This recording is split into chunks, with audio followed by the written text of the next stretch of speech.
Hi friends, welcome back to my new series think and grow rich. ನಾನಿವತ್ತು chapter 2 desire ಬಗ್ಗೆ ಮಾತಾಡ್ತಿದ್ದೀನಿ. Napoleon Hill ಅವ್ರು ಹೇಳ್ತಾರೆ, wish and desire ಇವೆರಡು different things. ನೀವು ಜಸ್ಟ್ ಒಂದು ವಿಶ್ ಮಾಡ್ಕೊಳ್ಳೋದ್ರಿಂದ ನಿಮ್ಮ ಲೈಫು ಚೇಂಜ್ ಆಗಲ್ಲ, ನಿಮಗೆ ಸಕ್ಸಸ್ ಸಿಗಲ್ಲ. ನಿಮ್ಮ ವಿಶ್ ಅಥವಾ ನಿಮ್ಮ ಥಾಟ್ಸು ಎಷ್ಟು ಸ್ಟ್ರಾಂಗ್ ಆಗಿದೆ, ನಿಮ್ಮ ಜೀವನದ ಉದ್ದೇಶನೇ ಅದಾಗಿದೆಯಾ ಅಂತ ನಿಮ್ಮನ್ನು ನೀವು ಪ್ರಶ್ನೆ ಮಾಡ್ಕೊಬೇಕು.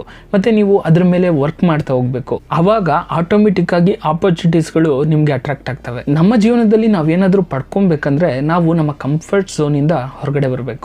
ಬಹಳ ಹಿಂದೆ ಒಬ್ಬ ಗ್ರೇಟ್ ವಾರಿಯರ್ಗೆ ಒಂದು ಸಿಚುಯೇಷನ್ ಎದುರಾಯ್ತಂತೆ.